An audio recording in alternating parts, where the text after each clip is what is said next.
To have passion in life is everything. What's your Everest? Oh, Is it yeah. that 200-inch buck? They just look so impressive when they're wide. Especially running away.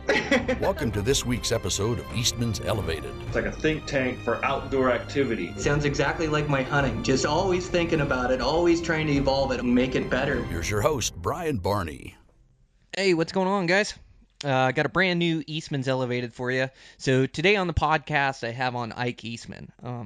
Me and Ike, we sit down and we start talking antelope hunting, and I just love antelope hunting. It's one of my favorite hunts of the year. You just get tons of opportunity. They're really challenging. They live in open country, and so really fun to sit down with Ike and talk about it. And Ike's just a great guy. Like, I really like our conversations, and that's, you know, whether we're on the podcast or in person at the office or traveling, Ike is just a great guy with a great sense of humor, and he's extremely knowledgeable. He takes the role of pretty much running Eastman's. Him and Guy, are co-owners of it, but he's really a leader, extremely intelligent, and then just a great Western hunter. You know, he grew up following around Mike Eastman, who's written books on elk hunting and deer hunting and antelope hunting, and so he learned from the right guy. He's just a wealth of knowledge, and then he's got a ton of experience himself. And growing up in Wyoming, you know, that is the land of antelope. Like, if there was one state, I think he tells some statistics in there how many antelope Wyoming have, but it is just a great place to hunt antelope. And so there's a lot of good tidbits. I learned a lot just talking to him about antelope hunting, about their habits and their behaviors. And so I picked up some information, and I'm sure you guys will too. Sponsor for today's show is 6 Hour Optics. I'm really impressed with 6 Hour Optics. I started using their binoculars and their spotting scope, and I'm just really impressed at the clarity and at the color fidelity. I'm impressed. They're just really making high-end glass, and they're making it for a mid-range price. I'm just really impressed at what they're putting out there. And then their rangefinders are just next level. I really think those are the top of the heap as far as rangefinders. And I've been using their rangefinder here this season, a little bit last season, and man, oh man, you talk about accurate, whether it's dark or light targets. It's got last target priority. It does angle compensating. I mean, for a bow hunter, their rangefinders are off the hook, but for a rifle hunter, they've even got more features that you can get this app that's on your phone, and then it talks back and forth to your rangefinder to figure out exactly where to hold your rifle. And there's so much great ballistic information in there. They're making it to where it's so effective to hunt Western game, whether you're hunting with a bow or hunting with a rifle. But I'm just in love with their rangefinders, and then their rifle scopes are next level as well. They just make great rifle scopes, and so make sure to check them out. Thanks to 6 Hour for sponsoring the podcast. And with that, over there at Eastman's, I know guys are going on hunts. I saw Dan Picard knock down a nice 6-point. He helicoptered in someplace, which is just wild. So I got to get him back on the podcast to talk about that.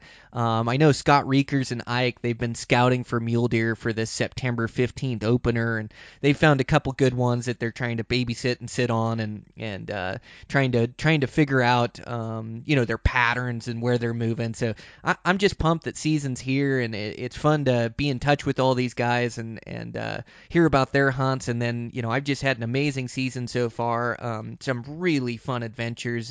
This latest one in Colorado, it was just it is it's what I absolutely live for. This backcountry hunting above 12,000 foot, and just able to grind on this hunt and keep checking basins, and then able to put it together on a nice heavy mature buck. Long pack out.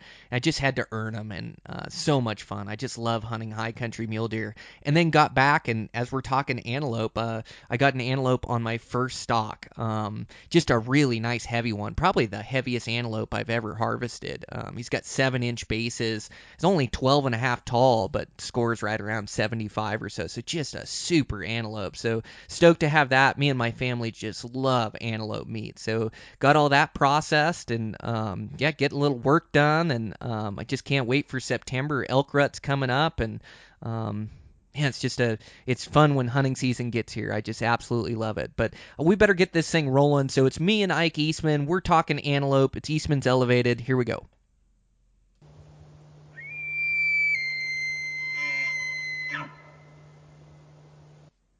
Okay, I'm live with Ike Eastman here. I have Ike on today. I just want to talk to him about antelope hunting. We're just getting into the season of antelope for the bow guys and coming into the rifle season. So thanks a bunch for taking the time, Ike. I sure appreciate it. No problem, Brian. I appreciate you having me on. This is exciting. One of my favorite subjects right here is the prairie ghost. So they're fun. They're a cool animal. Mine too. I don't think there's anything that's more fun than going out and hunting antelope, and it's great as a veteran hunter. They're really challenging. I love the challenge with the bow and arrow, but it's a great starter hunt for guys as well to come out west and to try their luck and to have a real good chance at some success. Yeah, absolutely. My dad in a lot of his books and a lot of his writings for 30 years has talked about a 4-year plan. And to start that is to get an antelope tag out west. If you're new to Western hunting, is to get an antelope tag, come out here, learn it. There's so much public land. There's so many animals. We have a joke in our office that it takes you between 20 and 30 stalks on an antelope before you can make it successful with the sharp stick rig. And which is fun because you just blow one, you're like, well, I learned something from that. Let's go find something else. And, an hour, 2 hours later, you find another one and stalk in on him and blow that. And it's just a lot of fun. They're a unique animal because, they live in, sometimes there's been times where they live in what I call the moon. It's just as flat as a pancake. You're like, I don't know how many get into rifle range, let alone archery range for this guy. And they got eyesight that's like an 8-power binocular. They have unbelievable eyes for movement, and they do call. You can actually call them. There was a guy when I was in high school. His name was Ed Perotti, and he built a call for antelope. And we have one on one of our videos, a chunk where he actually calls this buck in from like 900 yards, and the buck just circles around him a couple, 3 times, even gets downwind from him and doesn't spook. And they're just a neat animal, just an absolute neat animal. Oh, they are. Yeah. Like you say, 20 to 30 stalks on average to get one done. That sounds about right. Those things are so challenging. And you talk about their eyesight, an 8-power binocular vision, or they can see out so far long distances so well, but they can also see about 300 degrees around them. There's only one spot in the very back of their head where they can't see you approaching. Yep. And, but to their Achilles heel, by having that field of view and having that power, they have real trouble with depth perception. They can't see if you're getting closer or further away. So, one of the strategies we've developed for a long time, stalking them, is if they know you're there, you have the ability, if you're starting really a long ways away, to get closer to them if you quarter into them. If you don't walk straight at them, you walk kind of quartering into them, and they have a real trouble with depth perception. The other thing that they struggle with is their curiosity is atrocious. I mean, if the curiosity killed the cat, it's killed a million antelope, because they are just uniquely curious to things that aren't around them constantly. For instance, the other day we were out filming, and I have a tag here in Wyoming, and stop up on this knob, and there's these 2 bucks about 800 yards, and I glass them up. I'm like, they're okay bucks, but let's just see what happens. And by the time I get out and the camera gal gets out and we get ready to put this stock on, I look up, and these 2 bucks had run. Literally, they had to have ran because it was only probably less than a minute. I look up, and they're 20 yards from us, standing there looking at us. They were just curious to see what we were and what we were doing out there. Of course, me, I'm like, well, I'm not ready. I don't have anything. By the time we get figured out that they're that close and they figure out what we are, it's all blown and it's all done. But they are just so curious. They're just a neat animal. And a lot of guys don't understand this too. They're not a goat. They're not a true horned animal. They're not related to the deer family. They're actually a unique species, and they're prehistoric. They came from the ice ages. They have hair that's hollow like a polar bear or a caribou, and they have the ability to adjust their temperature by moving their hair, expanding their hair, like flaring their hair, and then shutting their hair down to trap air. They're just a cool animal. They are, yeah. They're not related to the African antelope. They're not related to the deer species, the goat species. Nope. They are their own branch of the tree, and they actually evolve. Why they're so fast is they evolve from avoiding the American cheetah. And the American cheetah went extinct, and the pronghorn survived. Yeah. Yep. Isn't that funny? Yeah, it's just there's wild. There's a management. I'll be danged. The predator died and the prey stayed. That's right. Well, and it's weird to see their makeup. We're so used to seeing mule deer or white-tailed deer that can jump a fence at 6 foot tall, and antelope has a real tough time jumping a fence. Their muscles just aren't built that way. They're built for speed, and so a lot of the antelope you see choose to go under the fence. Now, I have seen them, jump a 3 or 4 foot fence, but they definitely don't like to. They like to go under, and they just don't have the hops of a deer. No, if you look at the antelope's makeup, their front legs, like a deer will actually have, on a human, it'd be your forearm.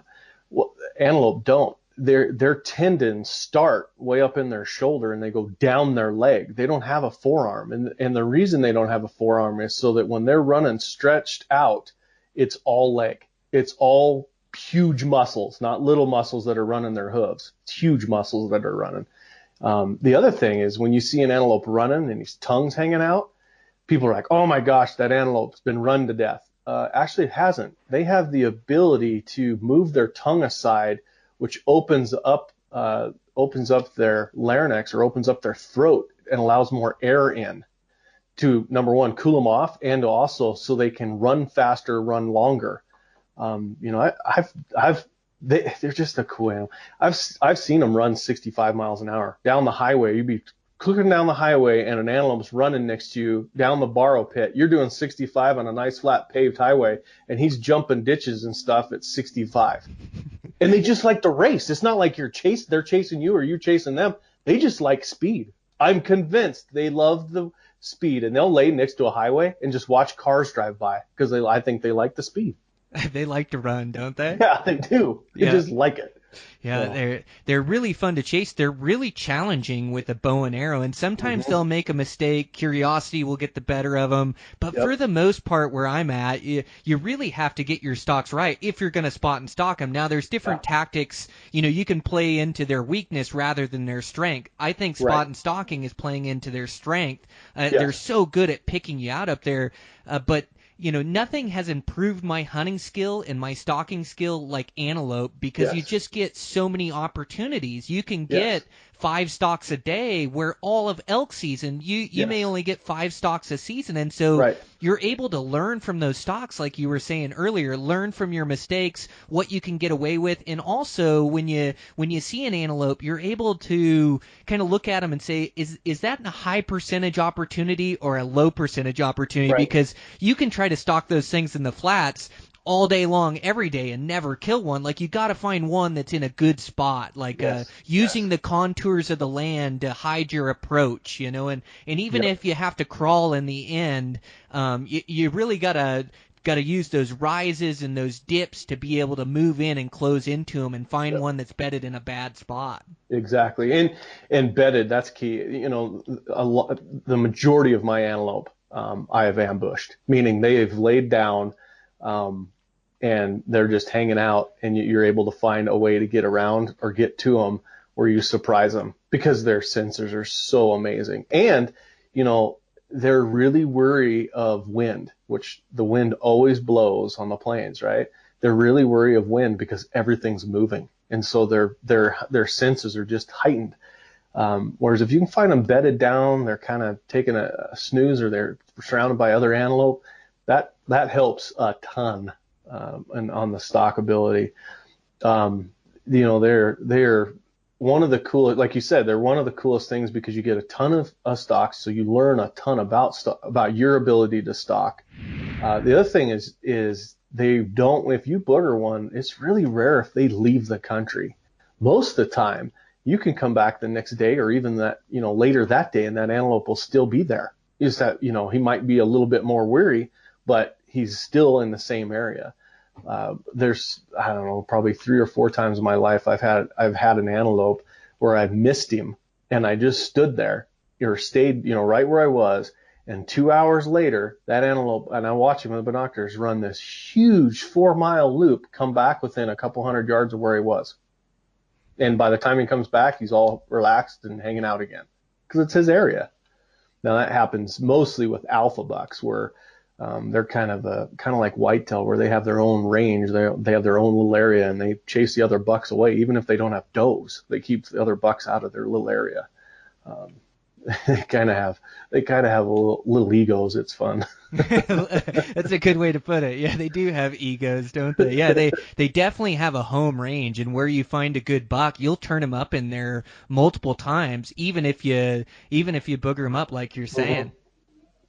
Yeah, you do that with a mule deer, and if you get a second chance, you're really lucky. You never get a third. You're unless it's the next year. He is not going to put up with that. Yeah, so. or elk just relocate to the next county. Elk, that's like 4 leaps and they're in the next county. It sure is. They don't have home ranges. No, they love to travel.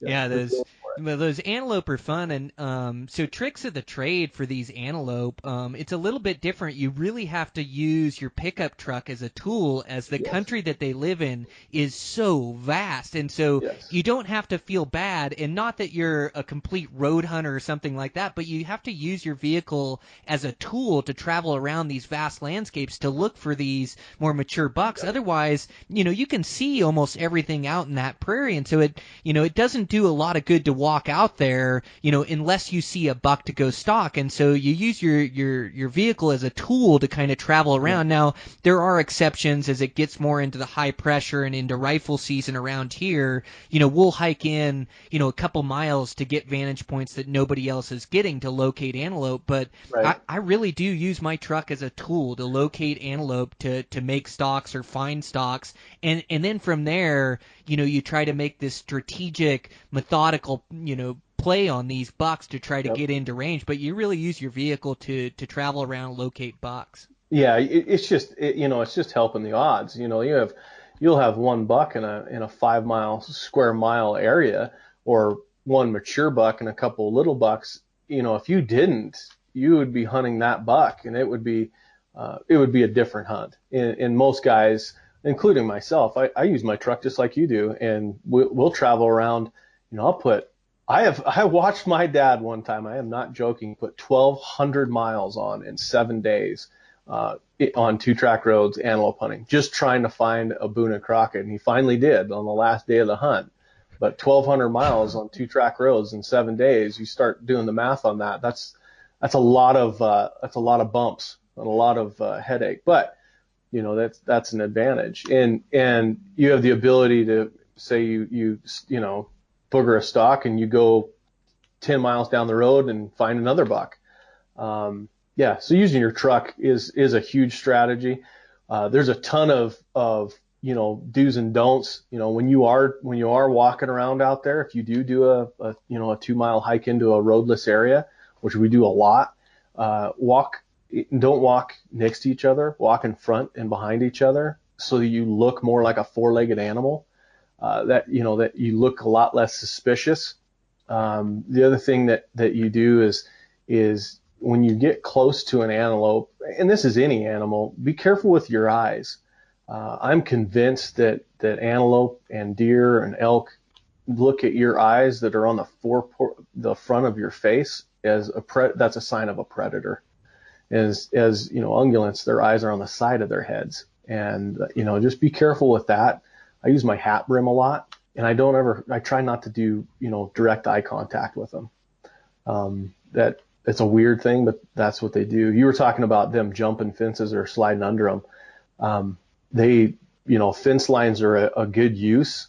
In fact, I've seen a buck use a fence line. He had a hot doe, and they rut, that early September, and he had a hot doe and pushed her up against the corner of a fence and wouldn't let her out of there. And fence lines are an awesome useful tool, because you can look like a fence post pretty easy at two legs.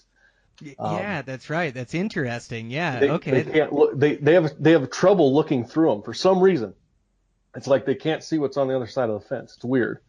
So that's good stuff. Knowing their patterns and their habits, knowing where their water is. Brandon right now is antelope hunting here in Wyoming, and he found the only water hole, and he's got a really nice buck up there. So he's been sitting in a blind that he's got set up. He set it up about 3 weeks ago, and it's just been sitting there. And the first week he's going down there, and I said, you ought to take some of those Montana decoys and some decoys down with you. And he's like, man, I don't want to booger him out and have him go to the next watering hole, which is like 10 miles away.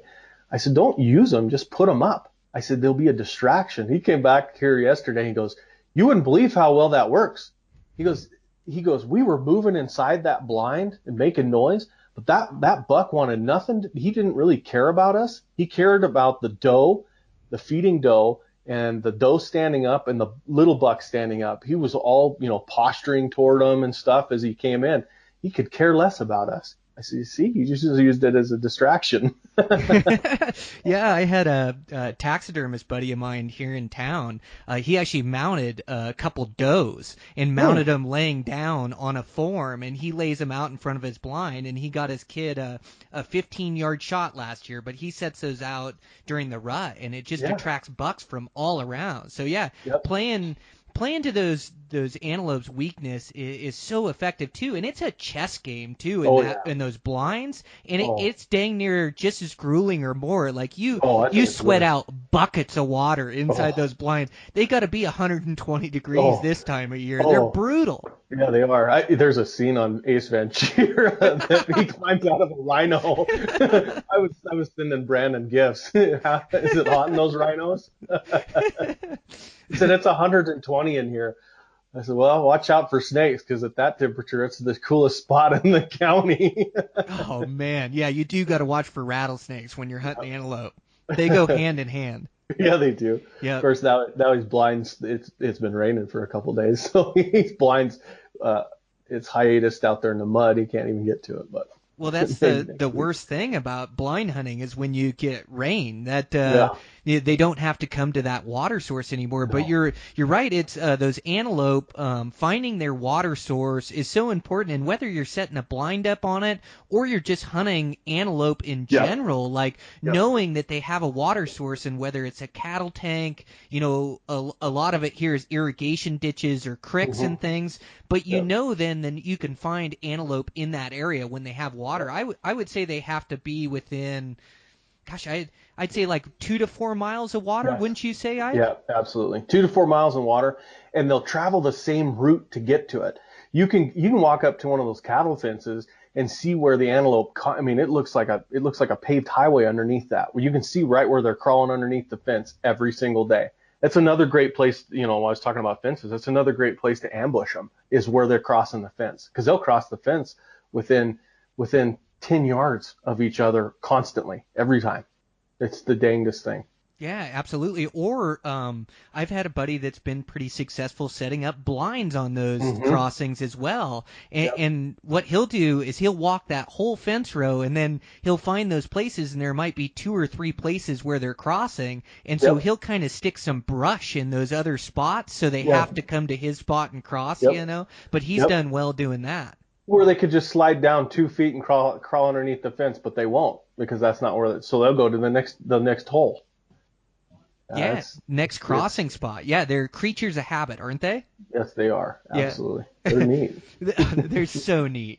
Yeah, and so when I'm cruising around and I'm looking for antelope, we touched on it a little bit, but I am looking for those high percentage stalks. I could find the biggest buck in the world, but if he's not in the right spot, I'm not going to make a play because I failed at enough of those stalks and failed at enough of those that I've learned my lesson that's not going to pan out. I'm probably not going to kill that buck, and so I'll just keep searching, and I'm looking for a buck that's going to bed, somewhere over a little contour of land, over a little bench where I can get close and kind of let things happen from there. Yep.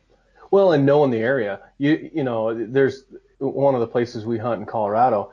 We call it the Moon. There's a place in the middle of the pasture that is flat as a pancake, and there's always a really nice buck out there. But rarely do we ever hunt there because it's as flat as a pancake. So we go to the places that have a little bit more broken up country. And it's easier to stalk, and there's places that the bucks like to lay because they can lay in out of the wind, and then they're completely stalkable. Absolutely, play into their weaknesses. Yep. Well, and you had talked about how a lot of your plays come from intercepting them, and it's such a great skill to learn that can be applied on other animals. All of these skills that these antelope will teach you, you can apply that to all your deer hunting and your elk hunting, but you just get so much more of that experience. You learn so much quicker hunting antelope, but I like intercepting them as well as seeing a herd of antelope or a buck moving a certain direction and then just trying to get in front of them and set yourself up. And you want to make sure that you don't give yourself away, you don't skyline yourself or let them see you. But boy, if you get in front of those things, they'll walk right by you. Yep, absolutely.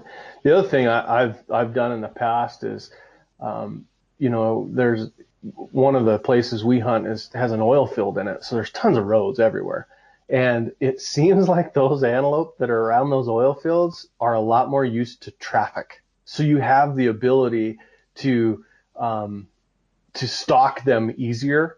Now you can pull. I've done this. You pull up to them 20 yards away in a pickup, and they'll just lay there and look at you. As soon as you get out, it's a completely different game. I actually had a friend in high school.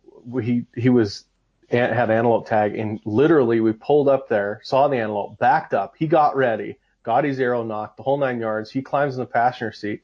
I pull up really slow, and he just stepped out and drew as the truck went by him and smacked the antelope. Now, I don't know, what everybody thinks of that, but that was an effective way for a 16-year-old kid to shoot an antelope with his bow for the first time. It worked like gangbuster. Because it kept watching the truck go by, right? Kept its eyes on the truck. And all of a sudden there's this two-legged thing throwing sharp sticks at him.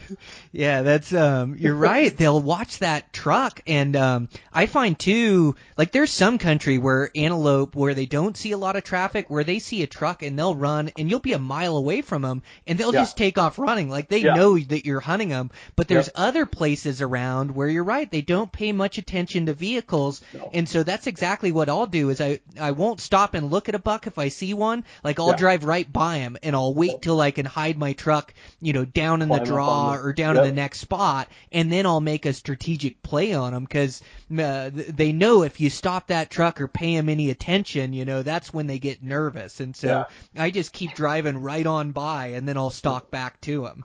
Yeah, and when we talk about trophy quality now, that one of the struggles that a lot of guys have when they come out here is you see so many antelope. If you're coming out to Wyoming, if you don't see 20 bucks in a day, that's a pretty rough day, and not being able to hold off and get used to judging them in the field, not to shoot the first buck you see because you'll get really disappointed quickly. And then being able to judge them, we call it the rule of 7. So you want 7-inch bases. You want the second measurement, which is usually right below the prong, to be 7 inches. You want the prong to be 7 inches long. And then you want a 4-inch measurement. These are diameter measurements above the prong, and then a 3-inch measurement halfway between the prong and the tip, and then have it 14 inches long. That's kind of the rule of 7. If you add that up, I think it's a 82-inch goat or something, close to that. That's the rules of 7. Now you obviously have to not every one of them's built that way. Sometimes you have 6-inch or 5-inch cutters, but he's got 8-inch diameter, or he looks like he's got 7-inch diameter and really short cutters, but you get to add that depth into the cutter length. And so he looks like he has short cutters, but he really doesn't if you add how big around he is. Or he's really, really tall, so it makes him look thinner. The rule of thumb, my girls say this all the time. Dad, does he have baseball bats on his head? Well, it looks like he's got 2 black baseball bats sitting on his head. That's a good goat. That's a really good goat. And you can usually notice those at 60 miles an hour down the highway. Absolutely. You know it when you see a good one. Yeah, I almost use the rule of 6s when I'm bow hunting because I'm just looking. I usually look for a respectable, great representation of an antelope. Yep. Usually if he's 70 inches, I'll make a play because just with my bow and arrow, like we were talking about, I need multiple stocks. And the fun of those things is making a play on them. And so I am yet to kill my big 80-incher, and I've seen a handful of them around. But the area that I'm in, 75 to 80 is pretty top of the heap. And so I look for like a 70-inch buck, and I think Pope and Young is 66 or 67, right in there. Yep. And so for a Pope and Young goat, a Pope and Young goat in Wyoming, it's dang near every one you see, I would think. We always say if he's got cutters, he's a Pope and Young buck. Yeah, you need them to be about 11, 12 inches tall, and they got to have a little mass, and then they've got to have a cutter, like you say. But usually, if they're 70 inches or above, I'm gonna make a play. It's a good representation of antelope, good mature animal, and so that's kind of what I'm looking for when I'm stalking those things. But to judge those 80s would be more like if you have a good rifle tag or a really good bow tag, and you're really looking for the top of the heap, that Boone and Crockett antelope. Then you're looking for that rule of 7s, and you're looking for those baseball bats on top of their head. Absolutely. Yeah. Absolutely. And the cool thing about Wyoming is if you draw a tag in Wyoming, unless it's a type 9, which there's a couple areas, but you can hunt them with the archery rig and then come back and hunt them with a rifle. And, I do that every time I draw a tag because go out there for 2 or 3 days and cover the country. You can see what's in there, see if you can find something huge. And if you find something huge, then you have to make a decision. Do I want to try and shoot it with my bow? Or do I want to come back during rifle season, or do I want to shoot, a 72-inch goat with my bow? That's the fun. And like I said, it's a perfect starter hunt. As my dad's written forever, it's a perfect starter hunt because you see tons of animals. The weather's always pretty nice. I mean, rarely, I've only hunted in the snow a couple times where it was brutal. The terrain's neat. You hunt out of the truck, so if you get in trouble, it's not life or death. You don't have to be in super shape to do it.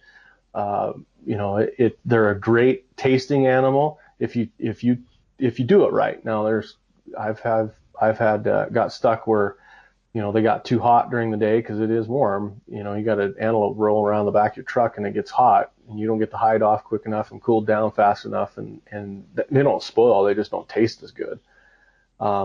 That's that type of stuff. But it's a fun starter hunt, and one to start every kid on.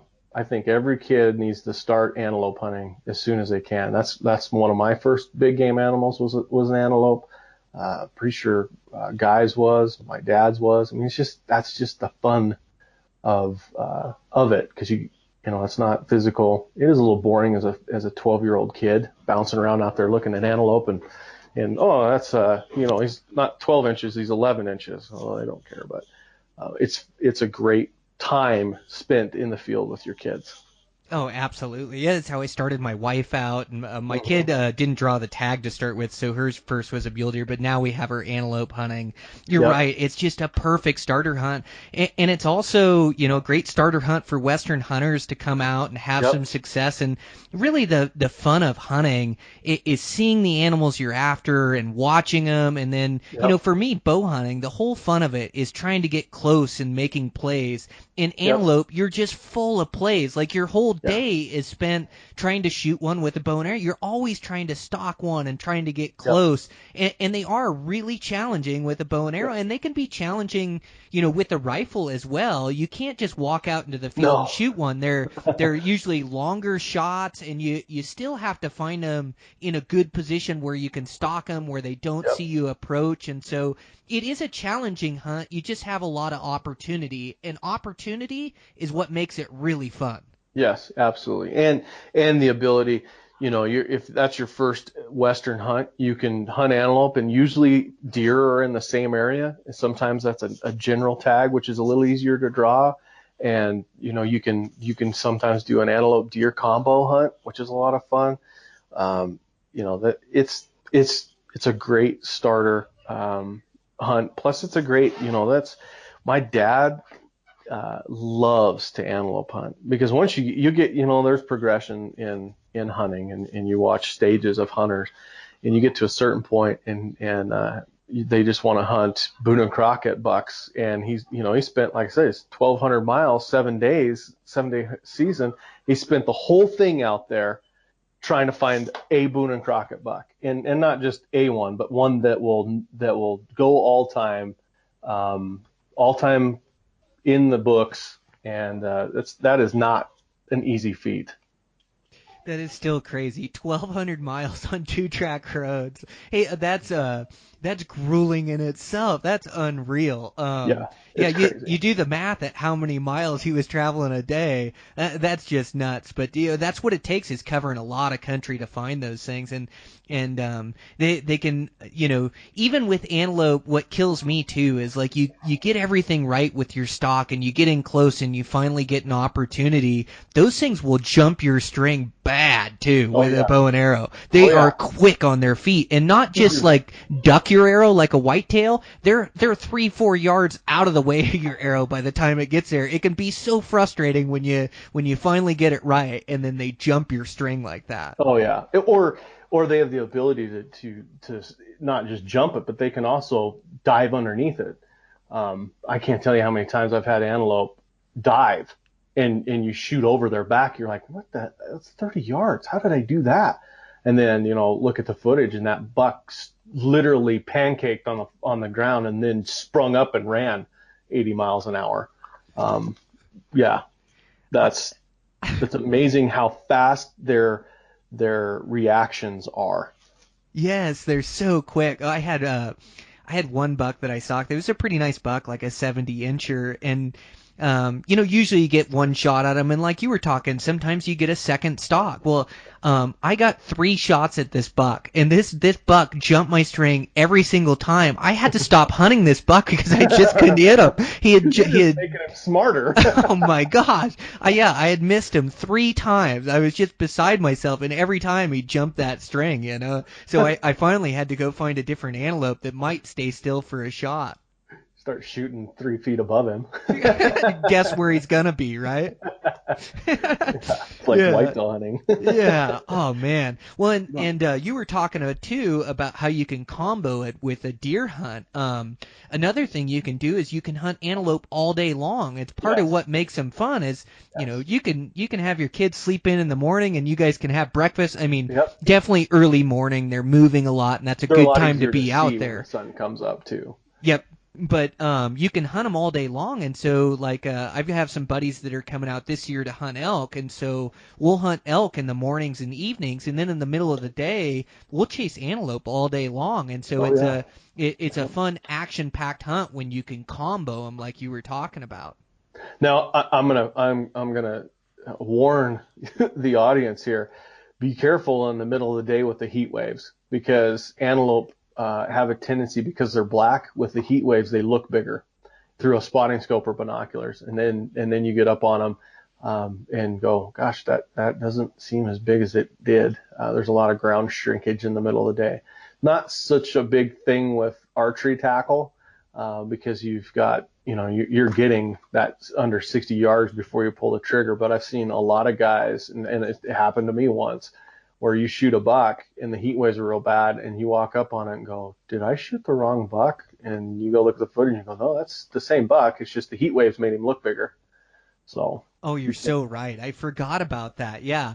I have stocks and bucks that I thought I saw baseball bats on top of their head, and I get up there and they don't even have prongs. They're not even a Pope and Young. You're right. Those heat waves make them look so much bigger than they are. Yeah. So, yeah, that is one thing to be careful with if you're trophy hunting antelope, is to make sure that you're not stalking a small one in the heat waves. Yep, absolutely. Yep, and they rut for a long time, too. In the antelope rut, it's so exciting and thrilling to hunt them during the rut. Those bucks, you talk about them having an ego with their home range. They have a huge ego come to rut. They run every buck out of the country, and they'll run themselves ragged just trying to keep bucks a mile away from their does. It's a great time to capitalize on them, moving around, chasing other bucks out, chasing other does out, and it can work, with you or for you, and it can also work against you too, because they can change locations and be gone just all of a sudden. Or there's a lot of things that happen during the rut. Sometimes bucks will be traveling. So there's what we call alpha bucks, and these alpha bucks, it doesn't mean that they're the biggest buck. It just means they have a little bit of a Napoleon complex. So they have their area. But there'll be also traveling bucks. And, if you find a traveling buck and he lays down and gives you a stalk, you better get after it, because you may never see him again. He's just traveling around looking for does. But the Napoleon complex bucks, you're right. They're fun to watch. They run other bucks around. They run the does around. I am about half convinced. I don't know anybody that's done the research that says this, but I'm half convinced that they have to run those doe antelope a certain length and a certain time to get them to go into heat, because they will run them ragged, and then finally it's like the doe gives up and lets them breed them. It's the damnedest thing. Or they get them in, up against a fence or up against a rock wall or down in a little draw where the does can't get out, and he'll just run them back and forth, back and forth, back and forth, back and forth until it happens. I hadn't thought about it that way, Ike. You're right. They run them like crazy before they breed them. They really run those does around, like you say, almost like they have to wear them out to catch them. If we had to do that to find our girlfriends or wives, I'd never have one, because they run miles and miles. What are you talking about, Brian? I call that college. I ran a lot of girls around. Never wear them. Don't tell my wife. Yeah, that's wild. Yeah, you're so right. They have to wear them out before the does accept them as the buck or as the breeder, for sure. The other cool thing about them that I actually have photos of this, I'm convinced, I have photos and I'm convinced this is true. People always go, why is there so many weird antelope? That you'll see a buck that has one horn that's just normal, and the other one goes straight down his nose, or the other one goes flat as a pancake, goes out like a fly on the side, a flyer. What they do is those does, when they have those young ones, they stand up and they come out head first.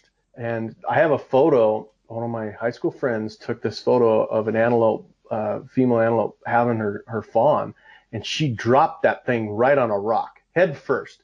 And it was right next to their house. So they watched this antelope grow up, and sure enough, one of his horns was messed up. I think it messes their pedestals up when they get dropped on their head. And then that buck will be that way forever. Oh, wow. That would explain it. Because there's not too many of them, the freak antelope, but every once in a while you see one that's a freak like that, and you wonder what happened to him. Yep. That's a good theory. And if you're in, Montana is a lot more grass, there's not a ton of, it's not a rock pile, but in certain areas like where these guys live, it's a rock pile. They live on a rock pile. These antelope are living at 7,000 feet, and they have a tendency to have way more freaks than anywhere else. And I'm convinced that's what it is. Oh, huh. Yeah, that's wild. My buddy Dan, he just harvested a really nice antelope. He said it was a personal best, and he killed one like a couple years ago that went 80. So this one is just a beast of an antelope. The one side is gigantic, but then the other side is a freak like you're talking about. It goes up above the prong and then almost has like two main beams, just a really freaky one, but just a great antelope. I was pumped for him. Yeah, he got it done on opening day, stalking those things. They're pretty cool to see. And there's no non-typical category for antelope, so you got to count it. There isn't, huh? You just you measure them all the same, so you get to count all those inches when you kill one non-typical, huh? I think so. I've never seen one with two tops like that. I don't know. I'd have to ask Roger Sellner, the deer tour manager, scored more animals than anybody else, I think. I'd have to ask him how that works. But I know I had an antelope one time that had a double prong. You had a prong out one up out the front and then out the back. And it just so happened that where you start the measurement is on the back of the horn to measure the prong, and it goes right parallel with the top of the prong. And it just so happened I got to count a chunk of that back prong as length. Now, I don't know if it hurt me or hindered me, because it one side had like a 9-inch prong, and the other side had a 6-inch prong, and so you deduct, and you actually get 3 inches of deductions, which would have been about the same, but it was pretty neat. It still grossed really good. That's for fishing anyway. It really is, yeah. Gross is what us hunters use, yeah. Yeah, exactly. I shot one with a double prong once that had a prong facing inside and then one facing normal. Oh, that's cool. Yeah, it was a cool buck. Really yeah, cool. So every once in a while you run across a freak like that, but they're really fun to hunt during the rut. You can also, another tactic that you guys have probably heard of is decoying them, and that can be extremely thrilling. Like it can rattle your cage worse than anything else. Like those things come running in on a mission, and it's those bucks with that Napoleon complex like you were talking about. Yep. But all of a sudden you crawl in and you crawl about as close as you can get, and there's like the Montana decoy ones, and they're flat, but you just pop them up, and usually it's a small buck decoy, and you pop it up, and you better be ready when you pop that thing up, because that thing is running in, and it's not like a longer bow shot. Like, you're gonna have to shoot that thing in self-defense pretty quick. Like he is coming for you. To club him as he goes by. Oh man, they come in close. But so that decoying can be really fun, but yeah, you got to be ready. And the toughest thing I found is trying to get the stakes in the ground of that decoy. You pop them up, all of a sudden that buck's coming, and you can't get that decoy to stick in the ground so you can draw your bow to get a shot at him. If you're like me, I always pop it up right on top of a rock, and by the time I've got it all situated, he's came up, stopped, turned around, and ran off. The other thing that I've never got to work for me, but I know a couple guys that have, is cow decoys, moo cows. Use big old black Angus decoy and walk out there behind the decoy, and those antelope look at it like it's just a cow. I've never got it to work, but I know guys that have, and that's, especially if you're hunting an area that has a lot of cows, they're used to them. Yeah, I had a buddy that had that work as well. Yeah, he had a 2-person cow decoy, and then, they went out with 3 buddies out to eastern Montana, which can be really good antelope hunting. They have some big ones out there, and I think they killed 3 bucks behind that cow decoy. Yep, it works. I've never got it to work, but I've seen people that do it.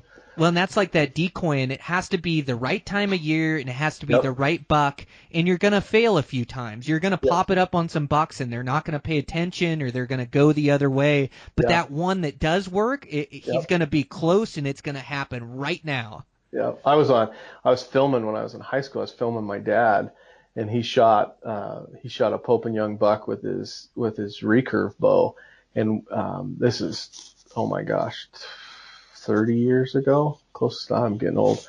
And it was a plastic decoy that we had, and we popped it up, and it was a good thing he was shooting a recurve, because that buck came in so fast that when my dad stood up, the buck kept coming, and my dad had to talk to him to get him to stop so he could shoot him, because he thought, I thought, oh, here we go, we're gonna get run over by a 110-pound antelope. They get rage in their eyes, don't they? It's seeing red, period. They really do.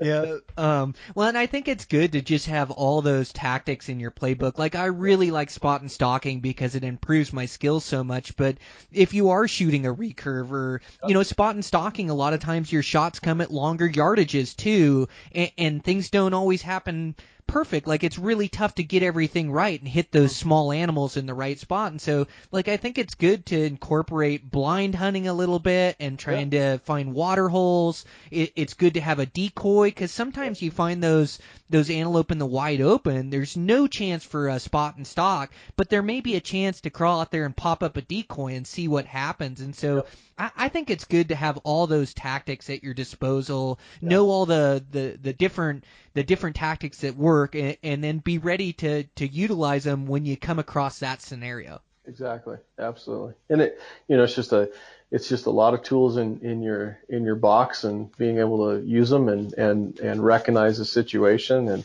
and get out there and have a bunch of fun, because 22 stalks a day is a lot of fun, in my opinion. That's now about 18 is where I go through that frustration phase, and I have to talk myself off a ledge. It's like if you're a golfer and you can't hit anything, you start throwing your clubs. I start throwing arrows, but you talk yourself off the ledge, and then 22, 25 is when it happens. But yeah, it definitely will test your sanity for sure. I seem to usually get it done in the first 5 stalks, or it takes me 30. I'm one end of the spectrum or the other, it seems like. But yeah, when things are going wrong, you feel like you just can't get it right. But yeah, you just gotta slow down for a second. You gotta pay attention to the animals you are stalking, and to kill an antelope, you just can't make any shortcuts. You can't just think because you get a lot of opportunities that you can just walk out, you can expose yourself. Like, you have to take every stalk, and you have to give it your all. You have to give it your best effort. If you have to crawl, you crawl. If you have to belly crawl, you belly crawl. If you have to crouch, you crouch. Like, you can't take those shortcuts and expose yourself. You have to do everything right, and then that's where you get an opportunity and place an arrow in one of those things. So it teaches you really good lessons about that, but you can't take it for granted that you're just going to get a bunch of stalks, and so you're just kind of out there, haphazardly trying to get these plays on these antelope, because it never comes together. You have to make quality plays on these antelope, and you have to remember that, and sometimes I have to remind myself of that too. Yeah, not push it. I have a tendency, you start down this rabbit hole where you blowing stocks, and then you start pushing the envelope. Whereas if you sat back and thought about it, you're like, why did I do that? That if I would have just waited a couple seconds, or not got so antsy or whatever, it would have played out the way I wanted it to. So. Yeah, that's another thing too, is being patient with those things. Yeah. You're always trying to force the stalk, and half the time you get to where that buck was, and he's standing where you were. Yeah, exactly. So yeah, you got to be patient with those things too, and let them put themselves in a bad situation. Yes, absolutely. Yeah, it's just like anything. It's just there's more often, or more time. A mule deer, patience, because you only have 1 or 2 chances. With an antelope, you could have 20 chances, and so I have a real tendency to push it and not be patient. Yes, so. And patience kills the buck, always. Absolutely. Well, it's so much fun talking antelope with you. I can tell you have the same love for them as I do, and it sounds like you have a tag and you've already been hunting the season for them. I do. I have 2, actually. I have one here in Wyoming, and I have one in Colorado. So I didn't draw a deer tag or an elk tag, so I'm general on that. But the antelope I drew, I'm gonna make the best of it. I think this is the year that it's gonna happen too, because we've had the perfect winter, we've had the perfect spring, perfect summer. So I've been seeing some huge goats this year. Have you? They're in Wyoming? Yes, it might be probably the best I've seen ever in 35 years of hunting these damn things. So, what a great year to have a tag. Yeah, I know. And that's never my story. I'm usually the guy that's like, oh yeah, I drew it and they all died this winter. So that was awesome. That's the exact thing I thought of as your luck. When you told me you had 2 tags, I thought, how'd you do that? How'd you cheat the system this year? I don't know. Luck is changing. I don't know. I don't know if I found a lucky penny somewhere or what, but yeah. That's that good karma, that good clean living's rubbing off on you. Yeah, that's it. And you got a Colorado tag as well. Are you looking forward to that one? You got a pretty good unit? Yeah, it's down in southern Colorado. We've hunted it a bunch. down right on the New Mexico border. And it's a huge, it's not public land, it's private land, but it's a huge ranch. We do it on ourselves. We all hunt on our own. And this year I get to take a gal from Montana. She's our digital subscriber, and she's our if you're a digital subscriber, we draw out of the digital subscription list, we draw one person and take them on the antelope hunt. And she drew the tag, and I drew the tag, and so we're going to go down there. It's going to be a blast. It's like 250,000 acres. It's a huge ranch.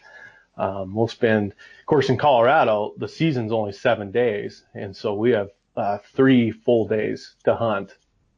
But it's never been a problem, unless the weather, if it rains down there, you don't go anywhere.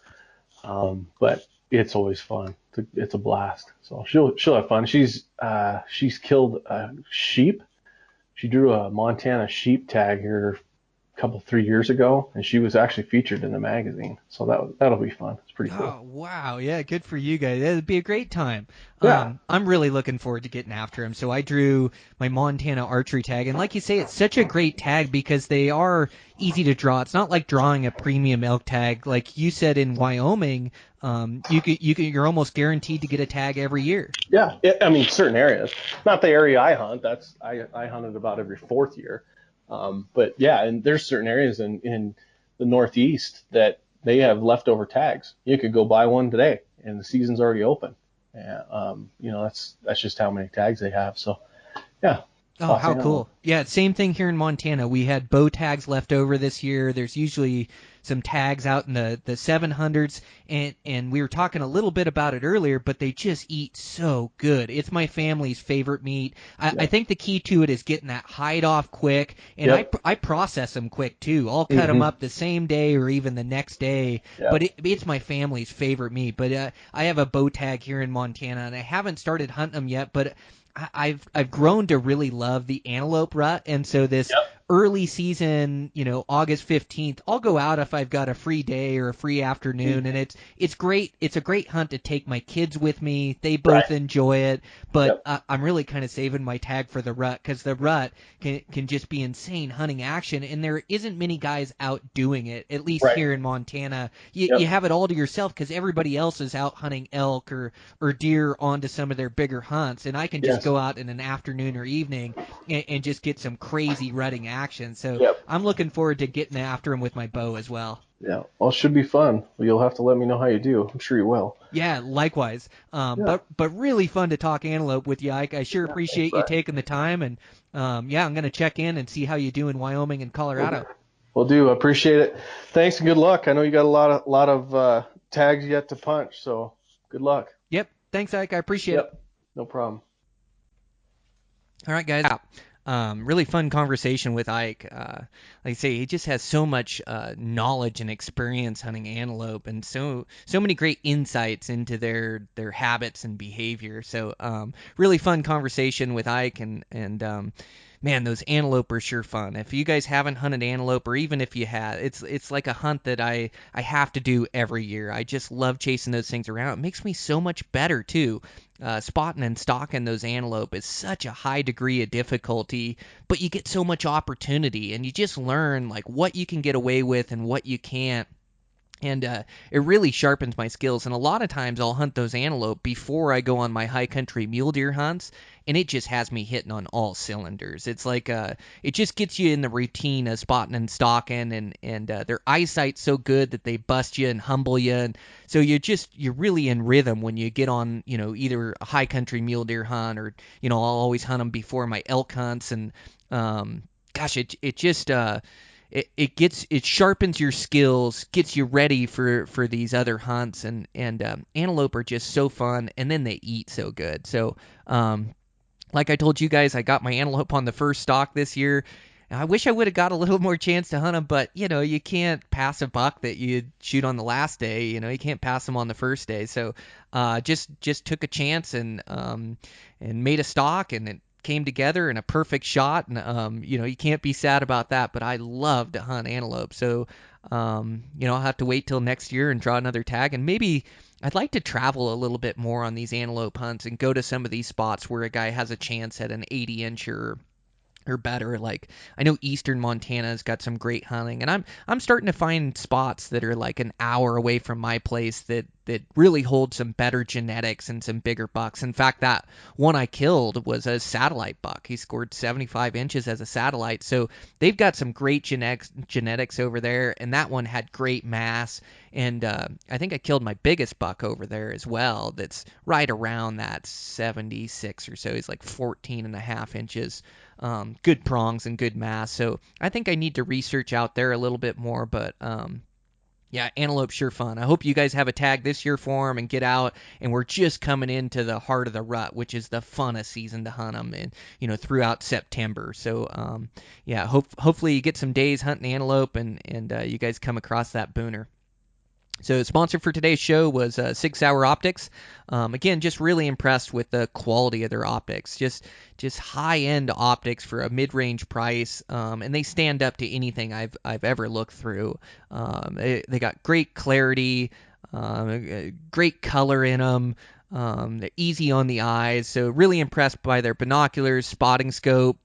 Their rangefinders are just absolutely off the hook. I think it's the best rangefinder made, and it's really paying dividends for me this season, being able to get quality ranges on my targets, and it's going to pay off in the future too. Range finding it's this underlooked step of harvesting big game animals where you just don't look at it too much, but it is a skill, and it's also something that the higher quality your rangefinder is, just the better, more accurate your range is going to be, and that's what it comes down to when you're shooting at animals. And so their rangefinders are top of the heap.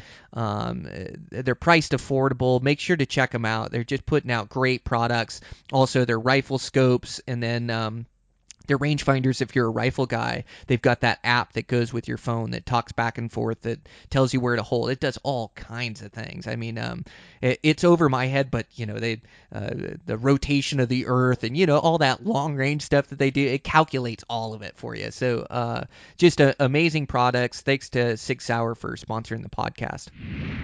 And yeah, over there at Eastman's, we're all going and hunting hard. I just can't wait to see what everybody turns up. Can't wait to see what the end of the season holds for me. I'm gonna hunt really hard, and can't wait to chase these elk around, and rutting mule deer and pre-rut mule deer, and hopefully I'll be able to get that coos hunt towards the end of the year. And man, it's been an awesome season so far. It just comes and goes so quick. I just want to make the most out of it and enjoy it as much as I can. And I wish that for you guys too. I've already seen some successful photos come through on my feeds, and man, I'm just so happy for you guys and so proud of you guys that are putting in the work, that are finding that success, and man, that's what it's all about, working hard towards your goals and having it pay off. And so it's been really fun to see a lot of you guys that have dedicated yourself, that are finding success on bulls and bucks and antelope. It's so cool. I just wish you guys the best this season. I really thank you guys for all the support. It's so nice to get these positive comments, when you're sharing your hunt with guys, and sharing these animals that mean so much to me, and the time of field means so much to me. So just thank you guys for all the support. So fortunate to be able to have this podcast and have this platform to share information with you guys, and I want to make the most out of this opportunity, and I want to get you guys that next level information that helps you out. So I'm going to be continuing to work on the podcast and trying to evolve it and make it better. But yeah, good hunting this season, guys. Give them hell, and I'll check in with you next week.